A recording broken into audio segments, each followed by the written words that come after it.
My name is Tariq Al-Sabir. I'm playing the distinguished gentleman from Zanzibar, that's loosely his name, in Qadar here. I think that this opera is really important to me because I get to learn about all these different cultures that are being implemented, the Zanzibar culture, the Omani culture, and some of the American culture when it interacts with those other cultures.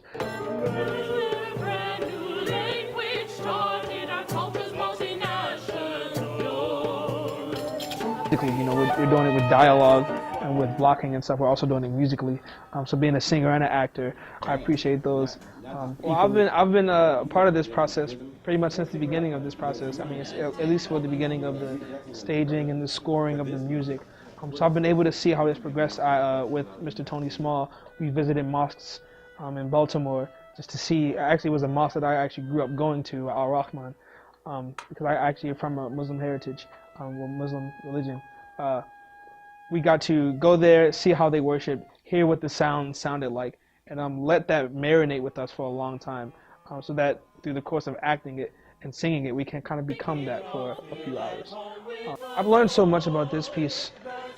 I mean, in working with this piece, I've learned so much because you kind of do have to be very respectful and very specific to the time and the culture and the person that you're portraying.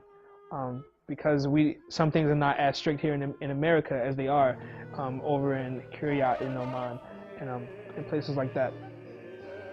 So we have to know what we're doing. We have to know our body language. We have to know how are we going to say that. If we're going to say this Arabic word and commit to the Arabic dialogue, you got to know how to say it right. You know, if you're going to commit to these dance moves and this movement, you got to know how to do them right. If you're going to sing this Arabic scale, you're going to have to sing it in tune or as out of tune as it is. And so you gotta have to learn those things and kind of draw, you know, kind of abandon all your preconceived training and musical training and things like that, and take on something totally new. And so I hope in my career it'll help me in other processes where I have to go into a thing and kind of leave Tariq behind to become a new character to add to the piece. Qadar means destiny, and that's what the overarching value that we take from here is about our destinies. I think as an artist and a performer, my destiny and our destinies are to travel the world. But in order to do that, we have to know how to respect these cultures and respect these different religions and respect these different customs. And so Qadar has really helped me to be sensitive to that process and be sensitive in learning about it as much as I can. To be respectful, but also to portray it in a way that respects and honors the culture.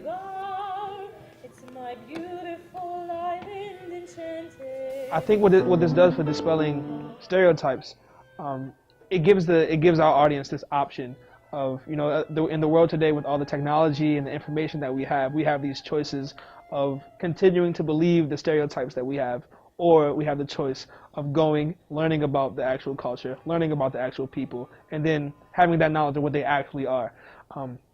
So Qadar gives this audience here, and we're doing it in Maryland now, but in America, whoever wants to come see it, it gives the option of actually learning about the culture, to not rely on old stereotypes, but to learn something, make it a part of yourself, appreciate it, and then encourages people to learn about actual cultures across the board. I read this script and I felt incredibly connected to it. I think that's what's so interesting about it is even though it is about a culture and cultures and people that might be very different from where I come from, at the heart of the piece is a commonality of being generous people, being curious of other cultures, being supportive of other cultures, and loving that while holding rich to your own heritage and your own personal traditions, and that there are far more similarities than differences that we have in all of our culture. Language started, our culture's multinational. A brand new language? Yes! Kiswahili is a blend of African and Arabic words that even have Persian influence. We have the great fortune to be working with a great number of youth in this production, and which is near and dear to my heart. Besides being a professional director, I'm a teaching artist.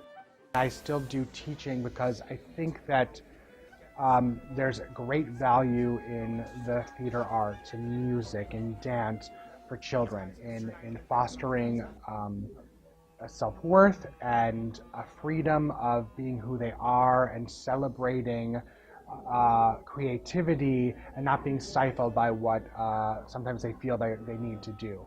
I hold near and dear to my heart that even if I'm working with students who aren't going to go on to a professional career, what I hope is we're instilling a love and appreciation of the arts. So stepping into this experience was a delight. It was wonderful. We were working with some amazing staff members, Oscar Hawkins and his ballet company. His dancers are incredible, the City Dancers, and the Duke Ellington Show Choir. We're getting a range of students from 3 years old to our high school students, and then working with our college and master students.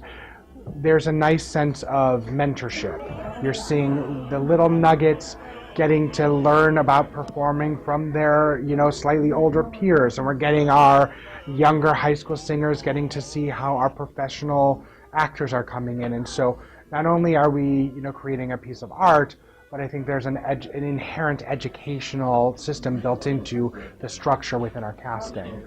It has been a true joy, labor of love to collaborate with both Denyce Graves and Tony Small, both incredibly generous people and genuine people who care so deeply and profoundly about the piece. And I think that, anytime you're working with a group of artists and collaborators, we all come from different walks of life and we all come up with different ideas. But when you can find a kind of a meeting of the minds and a marriage of thought and intent of what we're trying to do, that remedies any of the differences that might come along the way.